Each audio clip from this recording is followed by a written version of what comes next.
Hello, everyone. Happy Wednesday and welcome to the Saratoga Podcast. Dan and Adam, my long-lost brothers from another mother. I'm so happy to be back with you today. Yeah, we're all parents of young kids, and anybody who has children know that June is tough. There's graduations and parties and sporting events that are ending and beginning and yada yada. But yeah, I'm glad we made some time. It was an interesting night last night. It was a very interesting night. Dan, sorry, go ahead. Oh, I was just wondering who you two people are. Okay, go ahead.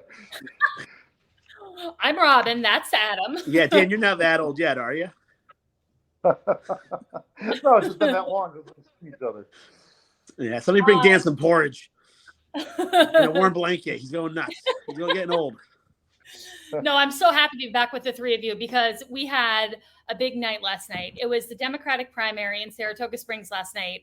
And to be honest with you, I'm like a little punchy tired today, which could be like a dangerous thing when mixed with like a podcast platform. So I'm going to try to keep myself in line, but you know, you never know. Because I want to break down these primary results from last night. And I know you guys do want to as well. So shall we just dive right in?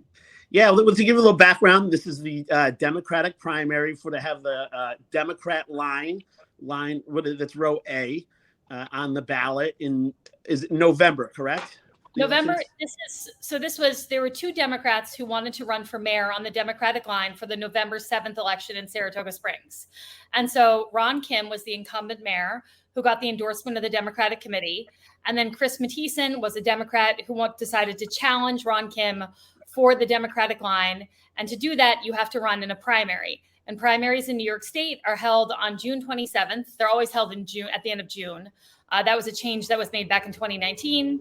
And whoever wins the primary in June gets that Democratic line for the November election, which will be held this year on November 7th. And just to give people a little background, in order to primary somebody, you have to go out and get signatures from constituents in that party. So Chris Mathieson had to go out and get something like 820 signatures from registered Democrats to be able to primary somebody. It's not just, you don't just declare it and say, I'm going to primary. Yeah. It wasn't quite that many process, but you do have to get a ton of signatures, yes, to be able to get on the ballot for the primary. Just one historical fact. It was just a couple of years ago. These primaries were held in September. This is kind of a big change. I'm not used to these summer primaries. Correct. And I actually think, here's when I'm going to start getting punchy already. I actually think, by the way, guys, there's going to be expletives on this episode of the podcast coming from Robin Dalton's mouth. So if you're expletive sensitive, just put on some earmuffs. I think the June primaries are total bullshit because they are always now like the week after public schools have been let out. In 2019, it was the first day of summer vacation. This is not a time when voters are thinking about politics. They're thinking about getting to the polls. This is not a time when our electorate, I think, is focused on just voting in general. And I think that moving them from September to June, we've seen across the state that there's been a significantly depressed turnout. And that's actually something we also saw last night that we'll get into in a moment. But I just think it was a huge mistake on behalf of New York State. And I think it was probably primarily driven by Democrats who want to retain Democratic control within the state and retain their kind of one-party majority. But that's just Robin's theory. Anyway. I'll blame the Democrats. I'm on board. Yeah, let's blame the Democrats on this one. I'm a Democrat. I can blame the Democrats. So early voting started earlier in the month, but last night was the Democratic primary. Now, typically, in recent years, the last Democratic primary that we can look at for turnout and kind of to analyze and compare would be the primary between Michelle Madigan and Patty Morrison back in 2019. Now, in that primary, the turnout was 1,498 Democrats. That's how many people turned out in 2019. And you usually see kind of a slightly more extreme element of the party who turn out for primaries. Was that a June primary? Real quick, was that a June primary? Yeah, it was actually the first year they did the June primary. Okay. It was the very first year. So it's comparable. And it was literally the very first day of summer vacation. Like school had ended the day before, which I just thought was like horrible timing all around. But anyway, so almost exactly 1,500 people turned out in 2019. So I would think based on that number in 2019, here we are in 2023, the Democratic enrollment has gone up significantly over the last 4 years. And so you would expect to see, in my opinion, a slightly higher turnout going into this primary in 2023. I was expecting maybe 1,800 people around there to be voting last night. I don't know what your predictions were, but that's kind of what I was thinking initially in terms of how many people we would see voting. Did they have early voting back in 19? I can't recall. That's an excellent question. I don't think they did, actually. I don't think they did at all. I know there were 300 and plus, right, that early voted in this particular primary last night. Actually, there was about 600 people who early voted in Saratoga County, but there were 5 primaries going on. So there's no way to tell exactly how many of those. I think I'd have to look at the results from last night. We didn't know going into the primary yesterday how many of those votes applied specifically to the mayoral primary here. I think it was just over 300. The TU did Wendy Libertor posted that there were like 310 left, 309 left that were early voting. Okay. All right. Well, we'll trust Wendy, I guess, on that one. I joke. I jest. So anyway, yesterday, though, we began to get news from the polling places, both anecdotal and from actually the Commissioner of Accounts indirectly, that they were seeing low voter turnout. And I wasn't totally surprised by that. Like going into primary season, I was expecting about 1,800 people to turn out. But as the campaigns continued, I just thought this was not campaigns on either side that people were going to be excited about, that they were not excited about either candidate, and they were not going to get excited about either campaign. And so when I heard that there was lower voter turnout happening yesterday, I wasn't completely shocked. Were you guys? Based on what you're saying, no. Yeah, you're right. It was not a spirited campaign either, and we'll talk about why in a few minutes. But that helped. Like, no, there was nothing. There was no. It was low energy, right? It was low energy, like you said, not that much interest. So summer days. So yeah, for a lot of reasons, I'm not shocked by low turnout. Yes. Yeah, I would say, and you took issue with that. Chris Matthiessen was running as the other choice almost. That was his campaign, and then Ron Kim was running on some achievements that I know you and former Commissioner Madigan had some issues with, or at least the Commissioner of Public Finance brought up these accomplishments that it's hard to give, and we've kind of seen this in politics, how projects are started in years in the making. And it's whoever's in office kind of takes credit a lot of the time when it's completed, but they weren't there for the foundation. I want to get into that in a minute. I kind of want to go through the numbers, but then I definitely want to kind of delve into the two campaigns and I think why the numbers worked out the way they were. But ultimately, last night, 1,430 people voted. So 1,430 people voted in total. So about 70 less votes than back in 2019. So definitely a suppressed lower than one would expect if you were just looking at like trend in terms of the population growth, in terms of the Democratic enrollment growth from 2019 to 2023. So 1,430 people turned out, and the results were 864 votes for Ron Kim and 566 votes for Chris Matthiessen. So Ron Kim won with 20% of the vote. So that was the breakdown. 864 votes for Ron Kim, 566 votes for Chris Matthiessen. Ron Kim wins with 20% of the vote. So I really want to talk about this for a little bit and sink our teeth into it if we can, because a couple things. First, I should disclose this right off the bat, and I got a little bit of heat for not talking about this when we had Chris Matthiessen on and interviewed him.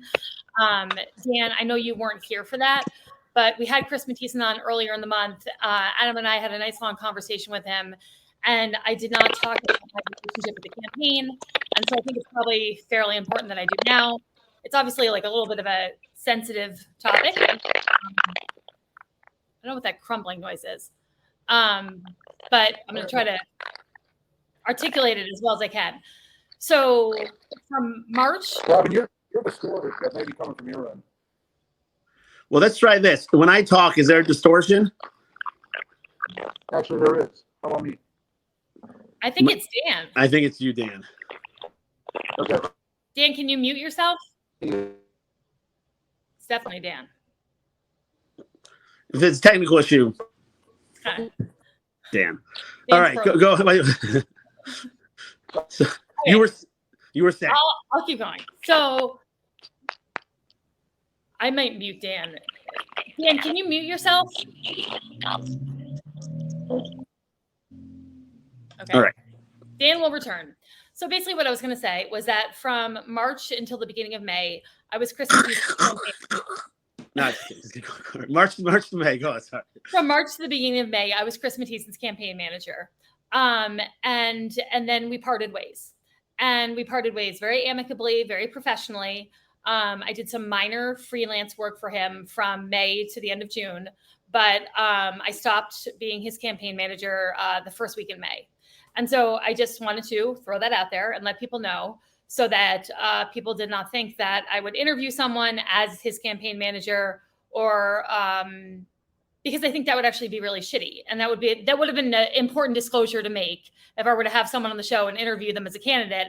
If I was their campaign manager at the time, that would have been an important point to make. Yeah, that's a problem I have with a lot of local media too, is that they're obviously biased, they're driven, but there's no disclaimers there. They come off as a nonpartisan, neutral reporting the news when we clearly see bias in everything they story after story, and that's an issue when they don't do that. So I'll give you a pass, Rob, and other people didn't, but thank you. And you'll see it and we're going to I want to talk about the campaign filings and the money that was spent, and you'll see it in Chris's campaign filing.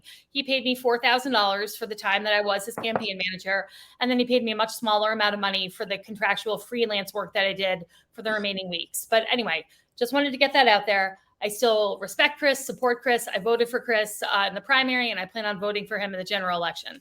So that being said, I think based on the amount of money that Ron Kim dumped into his campaign, based on the fact that he is the incumbent mayor, the fact that he could only turn out 864 votes is pretty freaking pathetic. And Chris Mathiessen, the campaign that he did ultimately run was pretty non-existent, in my opinion.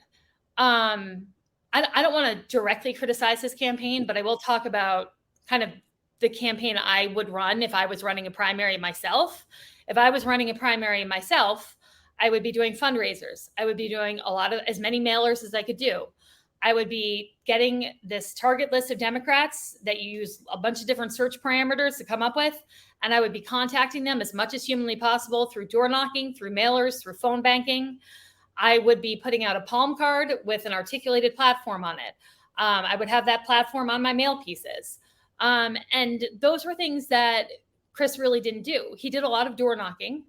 I believe he did one very small mail piece that was just really a reminder that there was a primary coming up, but that was generally it.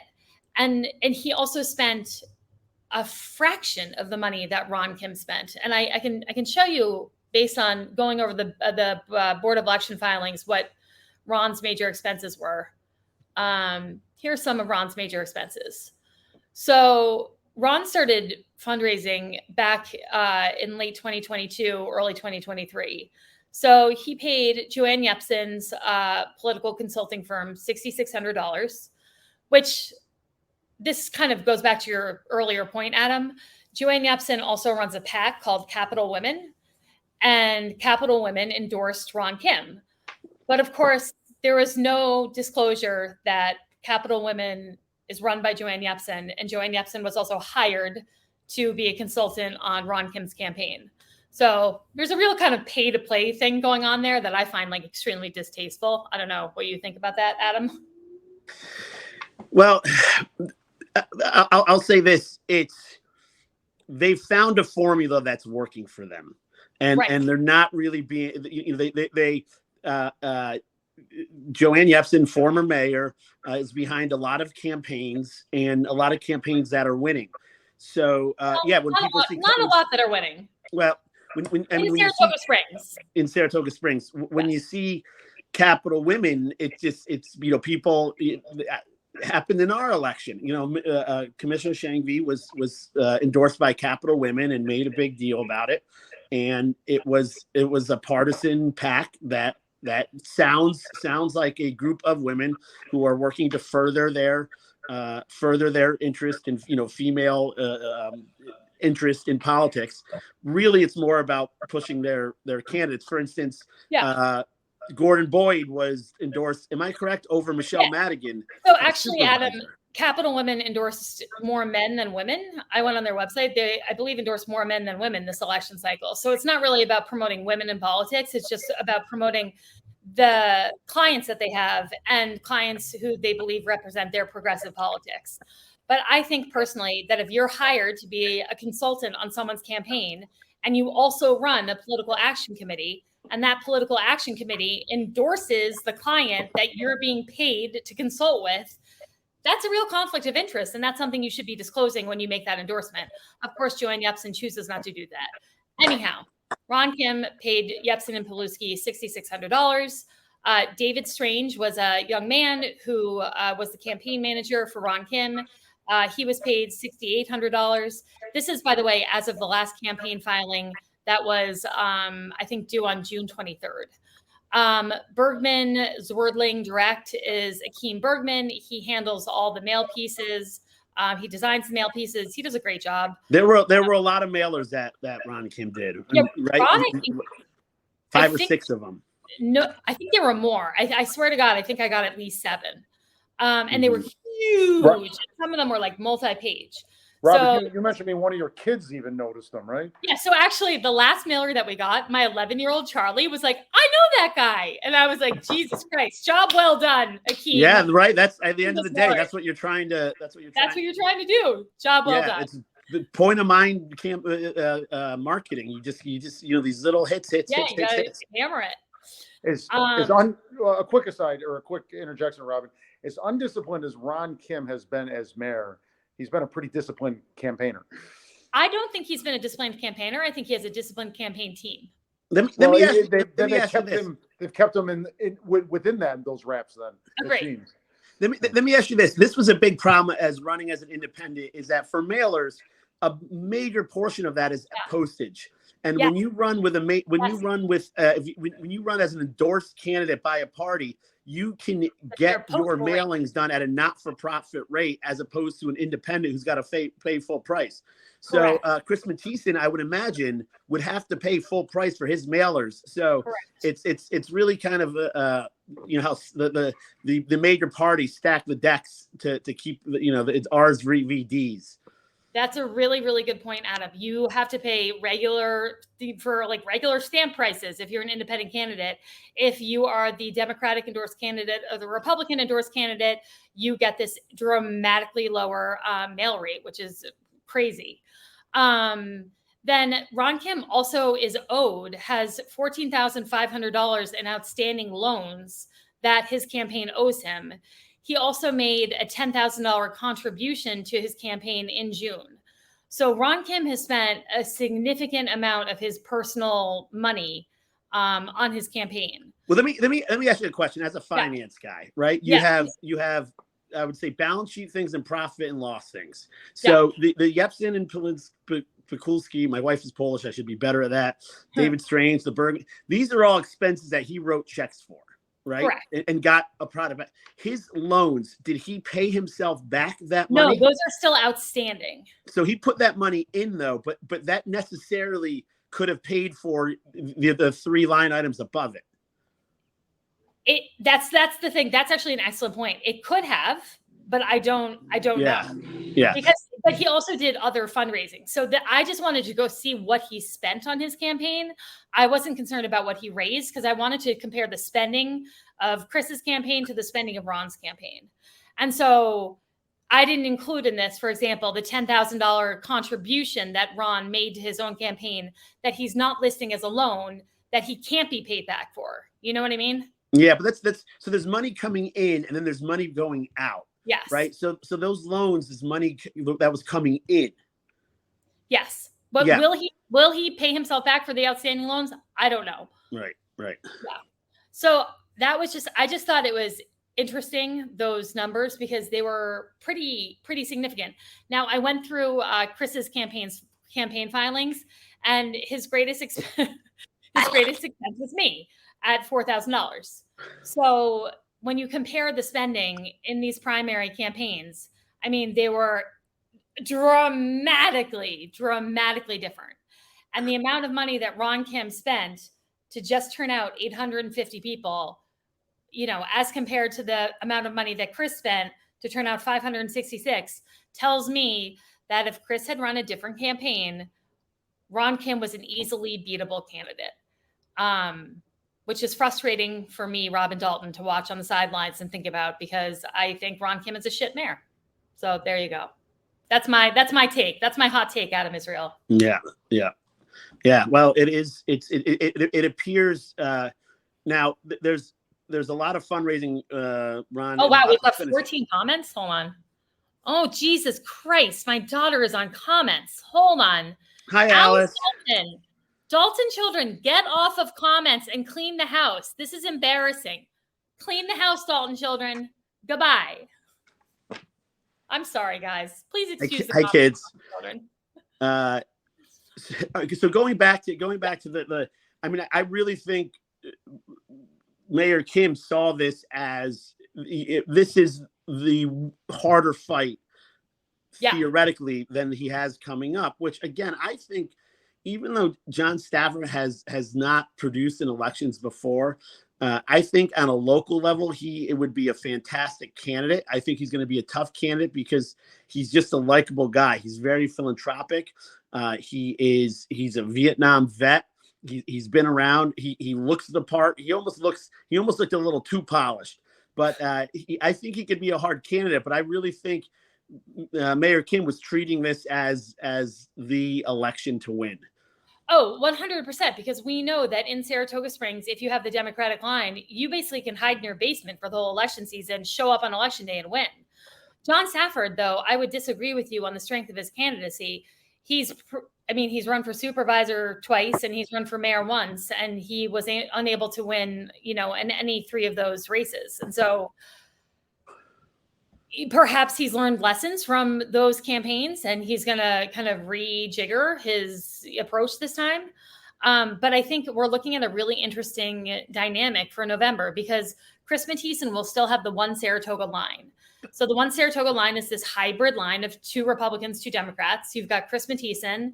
You've got Tim Cole running for public safety on the Republican line, who's actually a registered Democrat, but whatever. And then you've got Michelle Madigan running for county supervisor. She's a Democrat. And then you've got Matthew Veach running for county supervisor. He's a Republican. So Chris Matthiessen will be on the ballot on the One Saratoga line. And my guess is these 566 people that voted for him in the primary, almost all of them are going to follow him to the One Saratoga line come the general election in November. Yeah, he certainly he is not out of this. Yeah, he's going to be on the ballot. He is still in this race. We talked to him last night, and he is not. This is not conceding. This is not. I'm not going to be your next mayor. This is just we saw this with Michelle Madigan when she lost the primary to Patty Morrison by 30 votes, 33 to be exact. Yeah. But she went out and won the general election. So we've seen this happen before, and it was on there were other factors in that race. She was on more than just the One Saratoga line, but that was a big part of her getting across the finish line. There was that One Saratoga line. So we didn't have a One Saratoga line in 2019, but we had a One Saratoga campaign where Meg Kelly, myself, and Michelle Madigan campaigned as One Saratoga as city over party. But what we did have is the Independence Party line. And so Michelle Madigan had the Independence Party line, the Working Families Party line, and the SAM line, which SAM doesn't exist anymore. I had 5 party lines back in 2019. It was Independence doesn't exist anymore either. So what happened was, again, the Democrats. Yeah, basically was the Democrats. So the Democrats in the state legislature raised the threshold for how many votes how many votes these third party lines had to get in a gubernatorial election to remain, to keep their status as a ballot line moving forward. And so basically almost all the third party lines didn't get enough votes in the last gubernatorial election to keep their status on the ballot. And so they all went goodbye. And the only ones that remain are the Conservative Party and the Working Families Party. So anyway, I don't want to get into the weeds on the technicalities, but do you think there is this weird kind of outside chance that Chris pulls, these 566 Democrats from the primary, plus a few more moderate Democrats on the one Saratoga line, and that pulls enough moderate Democrats away from Ron Kim such that if John Safford runs a strong campaign, he wiggles in and somehow we end up with a Republican mayor? So this is what I've seen, right? Yeah. Is that it's that Mayor Kim made a lot of mistakes early on, going back to the not having a city attorney, to the infighting, to the city council meetings being shut down by BLM activists. He kind of, in the last couple weeks, pulled it together. He did a lot of things that, again, some people might criticize him for, but they're effective, right? They hired a social media person for the city's Facebook page. Yeah, although the social media person kind of blows. I'm sorry, but yes, they did. But it does give, and that's just politics. It gave him a lot of ribbon cuttings, a lot of exposure. Cranking out the ribbon cuttings. There was essentially, the way it is a kind of a slush fund for charities that there was a lot of money that the mayoral, slush fund, we'll call it, handed out money to a lot of deserving not-for-profits, but that's our money. That's not Ron's money. That's not the city's money. That's the taxpayers' money. And that was actually a program that Commissioner Madigan set up, so that when there was, I won't get into the technicalities of it, but basically it was a program that Commissioner Madigan set up such that when there were monies available, the city could grant them to nonprofits. And so, so he took full advantage of that in primary season. It was, the other thing, and we want to diverge this way a little bit, but the homeless shelter. I think at game time, he got the parking garage cleared out. I drive by. The parking garage being cleaned out. I want to talk about the parking garage being cleaned out. Yeah. Let's go there, because they're on Bonaccio Construction. Got a lot of compliments and a lot of praise, and rightfully so, for redoing a building, making it a 24/7 low barrier homeless shelter. Which again, it was pushed through without a lot of public comment or a lot of listening to public comment. But at the end of the day, it cleaned out the. And let me just give one example. I was at the Storts on Church Street there today, getting breakfast, and I was talking to the manager, and he said how much of a difference now as a manager he can now be a manager to the customers and not a security guard. So they were very happy about it. But what are your thoughts on that homelessness shelter? So my thoughts are as follows. One, they did have the meeting to approve it on a Friday afternoon at like 4:30. So that was well played on their end because they managed to avoid a lot of public comment. Two, I have been advocating for a drop-in navigation center, meaning a homeless shelter that was open 365 days a year. That could be a drop-in homeless shelter for anyone who needed shelter at any time. But part of that I thought was really, really an important part of the equation was that it be a navigation center and that we work with the county to have social services set up in that shelter such that when homeless people were there, we had an opportunity potentially to connect them with services they needed and hopefully transition them into some longer term housing solutions. To me, that was a really, really vitally important part of the equation. So when I see pictures of the Woodlawn Garage and I see it looking good, I think to myself, was the point of this shelter just to get rid of the visual of people who are homeless in downtown Saratoga Springs? Was it just to take them from one place that we didn't like seeing them in and plunk them down over here? Because I believe because a low barrier, no barrier shelter allows them to be drunk, to drink, whatever. So we're just going to give them a more comfortable place to drink and be vagrants. I mean, we have succeeded in doing that. That's great. But how does this help them with their needs of being unhoused? Yeah. That is what my question is. Well, I'll give a compliment and then a criticism here. I will say this is that for right now, it seems like we don't really have any long-term plan of how this is going to be funded. Right now, Saratoga's on the hook. At one of the city council meetings, they were saying go to the county, and the county should be paying for this. This pisses me off what you're about to say, but Yeah, not at you. But yes, go ahead. Piss on me too. I don't mind, but anyway, but the county should be really footing a lot of this bill, because this is something this is not. There's a big debate about this, but at the end of the day, I grew up in the city. There were homeless people here, 4 or 5 of them, 3 or 4 of them. You knew who they were. You recognize them. The people here now are not originating from Saratoga, and the majority of them.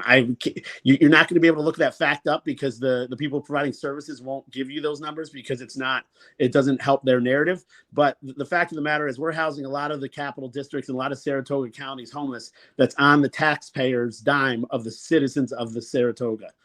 But if they were or weren't, it doesn't matter. We don't have social services. That is not part of what we provide as a city. We don't have a social services agency. That's what the county has. And that's what we pay taxes for to the county. So I don't care if they're Saratoga Springs residents or not. That is what the county's responsibility is with their social services department.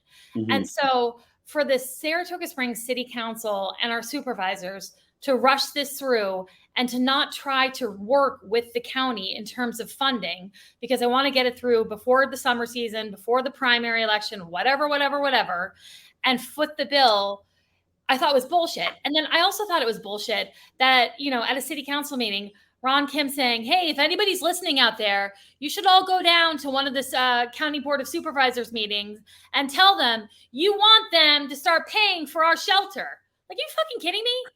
That is not the job of residents. That is your job to go and actually try to have a relationship with the county and talk to them, and you figure that out. You don't tell residents to go down and just comment at a county board of supervisors meetings and be like, you guys should pay for this. Like, that's going to be that's going to be effective.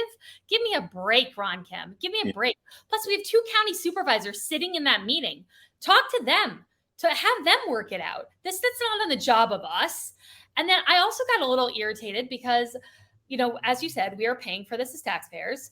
And the very first thing I saw on Facebook when it opened was a list of needs that the shelter had that they're soliciting the public for. And I just thought, we're already being asked for, towels, deodorant, toiletries, whatever. And I thought, didn't we all just agree to pay for this as taxpayers? But now we're all being asked to reach into our pocket and personally make contributions as well. And it's been open for 24 hours. And I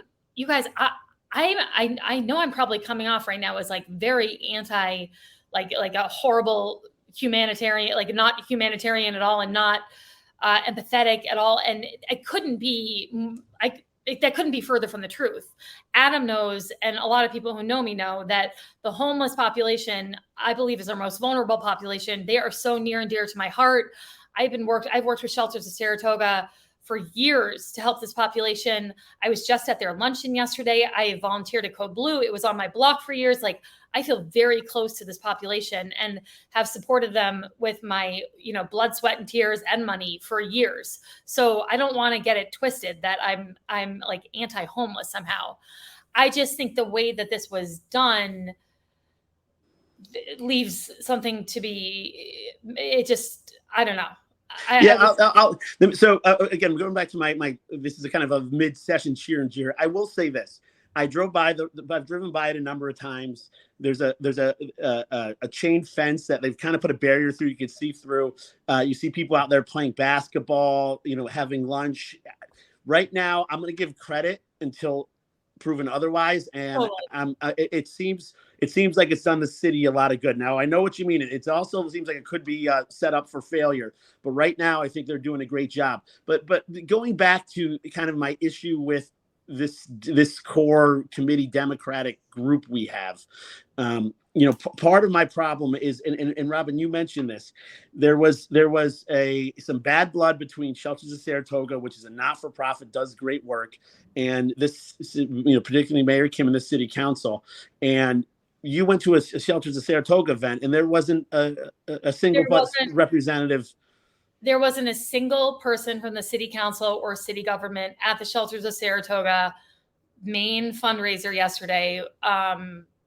which is called One Fine Day. And I was shocked. And I also think it's disgusting that our city council, in many ways, shapes and forms, kind of pitted Rise against Shelters of Saratoga, two incredible organizations. I mean, that's gross. Why would you? That's just gross. They both do incredible work, and yeah, their causes overlap, but there should be synergy there. There shouldn't be some weird, Yeah, it comes back to collaboration. Yes. Right. This city council, if it's not.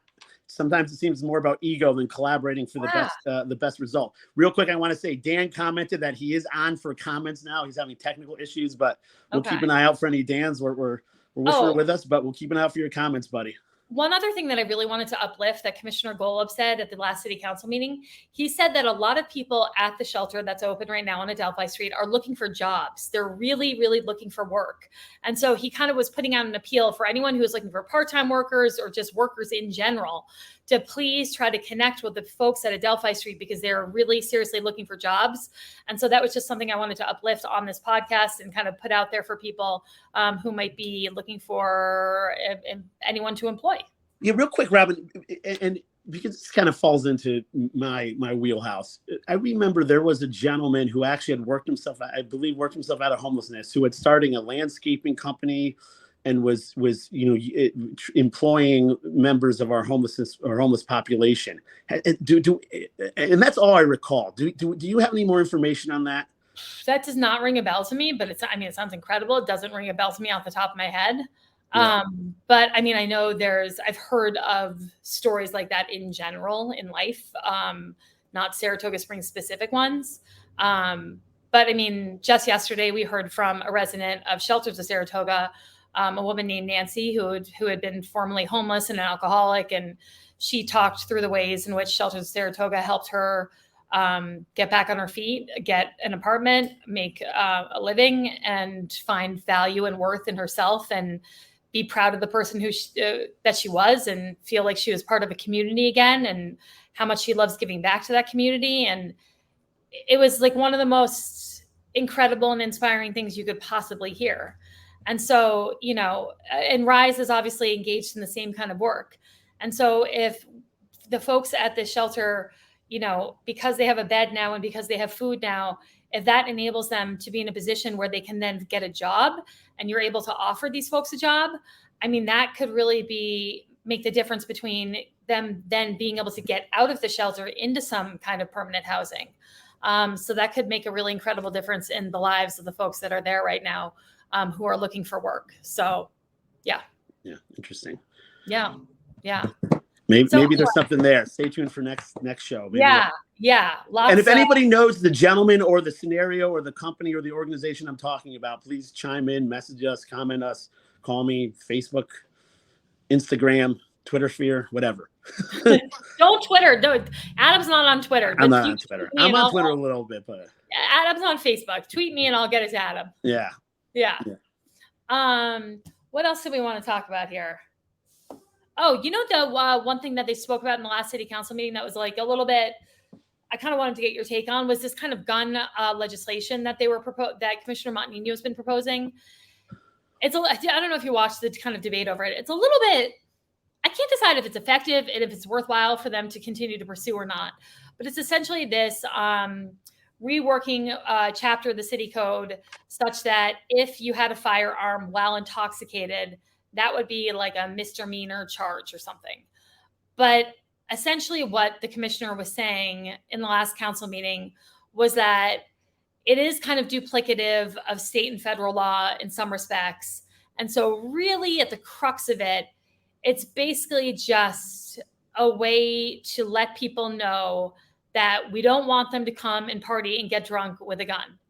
And that's about it. Yeah. So, what's interesting is that I think that, the first person who brought this up was Gordon Boyd, who's running for supervisor, who I'm not necessarily a fan of. We have some mutual connections that we're working out with our family, which is great. But my first reaction is this has got to be a law already. Federally, I don't actually know that it is. State-wise, it might be, but I'm kind of tilting on this, where this I think would be a good thing. And the really interesting thing I thought about this was, Gordon Boyd, who's kind of part of that progressive left, Democratic committee that I'm not really a fan of, was proposing this and speaking this in public comment, and he was getting a lot of pushback from BLM. Because BLM was hearkening it back to stop and frisk, which right. Again, it's you look at New York City and what Giuliani did there before Giuliani was Giuliani, right? And I just heard stories how Times Square got turned around with these broken window laws and policing, right? But now, with how we look at policing now. And the inherent, I don't know if that's the right word, but how does this affect the minority community? Well, I actually kind of think there's a real point there, and I'm gonna put Dan has a comment that I'm gonna put up in 1 second, but basically, Commissioner Golub articulated this, I think, really well. He was like, what I'm concerned about is how procedurally this will work for a police officer, because essentially what it would allow, if a police officer sees someone who's intoxicated walking down the street, it then allows for them to stop that person and stop and frisk them for a gun.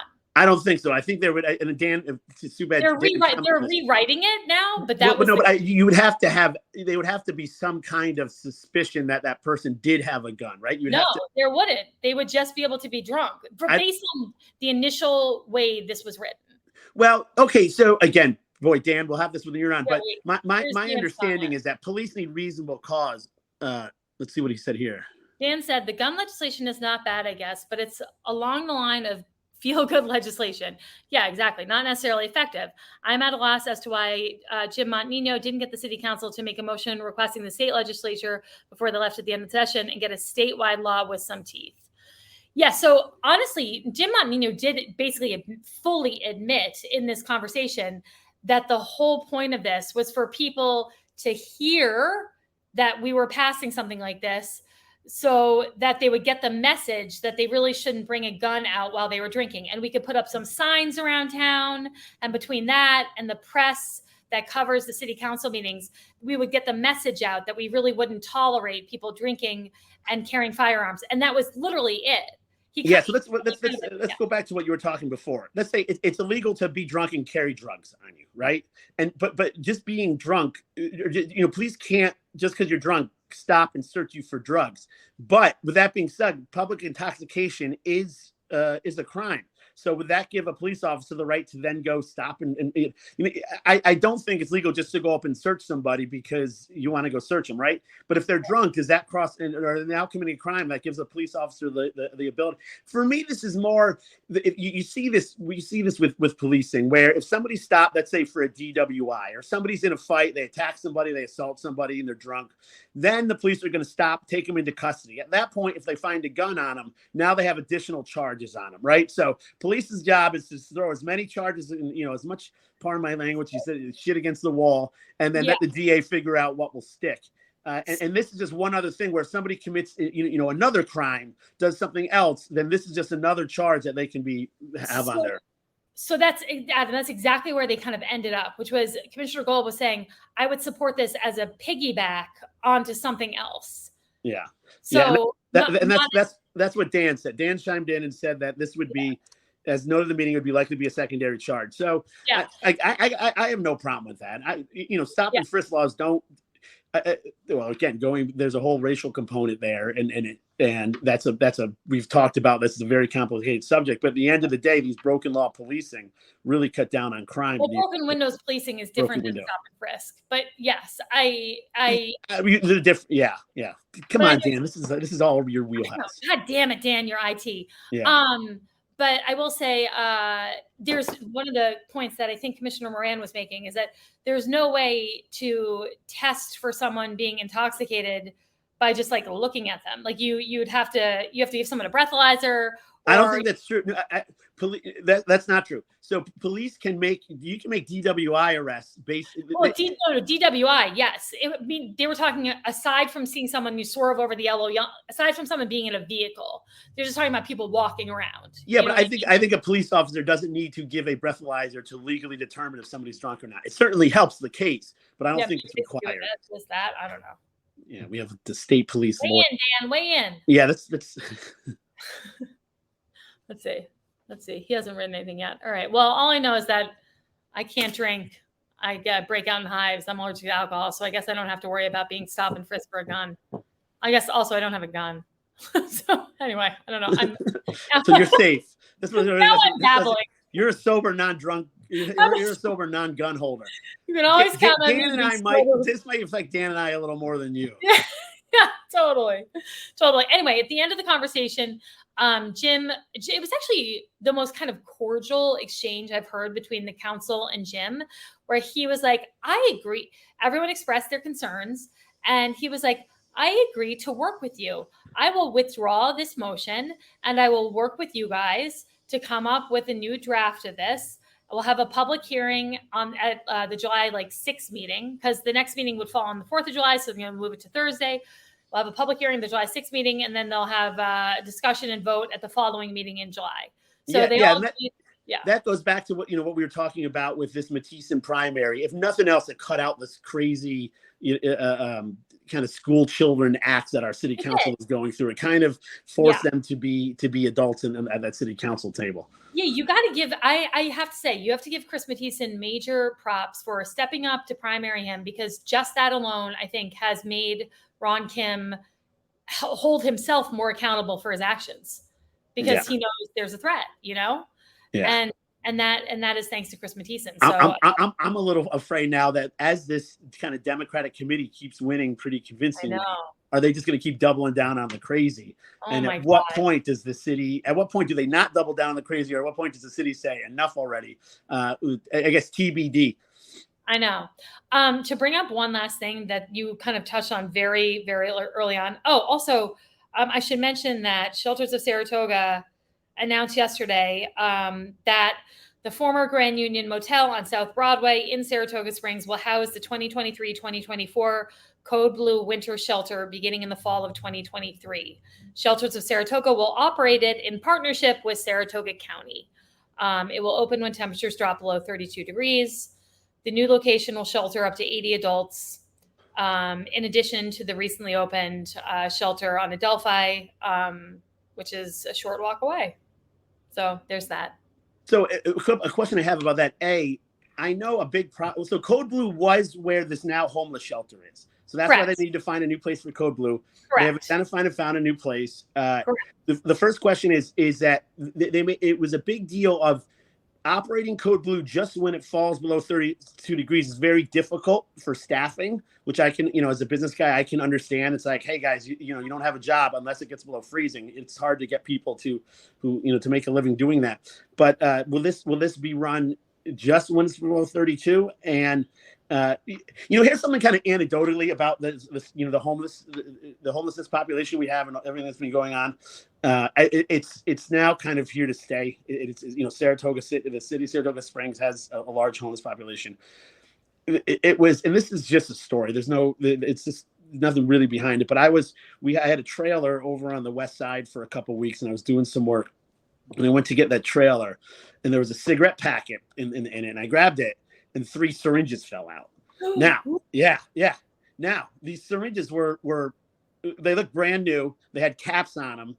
Thank God, right? So somewhere syringes must be, I would imagine, I'm making a leap here, but are being distributed to people who need them. And I'm thinking, on one hand, is this a great idea? On the other hand, thank goodness those syringes had caps on them, because there was just wet cardboard between those syringes and my fingers. But it's a problem Saratoga has to address. And again, it comes down to collaboration. And I hope our city council and our city government can find ways to collaborate instead of keep on taking this on the local taxpayer. Adam, one time when I was volunteering at Code Blue, when it was on Caroline Street, 4 houses below me, this was back when Shelters of Saratoga was being run by somebody else. I was volunteering. There were 2 people who were quote unquote working there.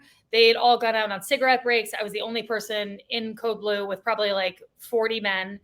And there were so many people shooting up in the bathroom that I I had no idea what I was doing, but I decided on my own. I instituted like an open door policy in the bathroom because there were so many people shooting up in the bathroom. I was like afraid we were going to have an overdose. And I don't know what to freak to do in an overdose situation. But so the needle drug situation has been going on for a while. And I think it's getting really, what's funny? Yeah. Again, this is like the Democrat in me is that they have those in clubs too for people for cocaine. Oh, so the stalls will be open because the rampant cocaine use in some clubs. So oh my God.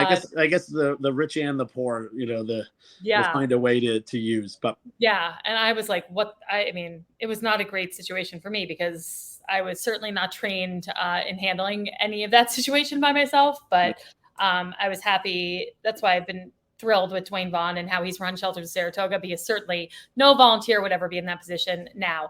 And to your point about how they staff Code Blue, Shelters has been running Code Blue now for so many years, and they have the staffing down pat, and they don't always stick to the 32-degree thing because it's just, there's so many situations where it's 35, 37, 39, it's sleeting, it's hailing. Right. But how does the funding, how the county will fund this? It's funded through, a lot of the funding comes through the county. Yeah, but will the county fund it if it's above 32, right? I don't know the answer to this. I will say this, though. You're right. I've met Dwayne Vaughn. I think he's an incredible guy. I think he's an incredible asset to the city and to addressing our homeless population. I wish more people listen to him sometimes, but he's a great guy. Well, we should invite him on the show. And one of the things, he said yesterday at the luncheon, which I just thought was so kind of poignant, was he was talking about, he made this announcement about this new Code Blue being open, but he said that it didn't bring him any joy to make the announcement because in his perfect world, what he would be celebrating was closing the doors of a shelter and not opening a new shelter. Yeah. And that's what he hopes to be celebrating someday. And I just thought that was very poignant. Yeah. Anyhow, should we go on to cheers and jeers? Dan, I hope you're there, and I hope you comment with your cheer and jeer. Should we move on to our cheers and jeers, Adam? Do you have anything else to over? Sure. All right. What do you have, my friend? All right. I have 2 cheers. No jeers today. First, I would just a cheer to Chris Matthiessen for running the campaign. We've been candidates before. It sucks. You open yourself up. Once you decide to run for political office, we've talked about this before.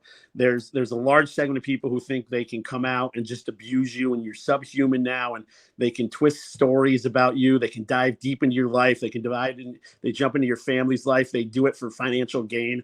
It's sick, and it drives me nuts when people do that. But it is politics. It does happen. So cheers to Chris Matthiessen, but cheers to Ron Kim for running a campaign, winning the Democratic primary, and now going to be facing off against Chris Matthiessen on a different line and John Safford. But at the end of the day, the democracy speaks, and he got the most votes. So congratulations and cheers to Mayor Kim. Yes, absolutely. I will be classy for one moment too and say congratulations, Mayor Kim, on your well-earned victory.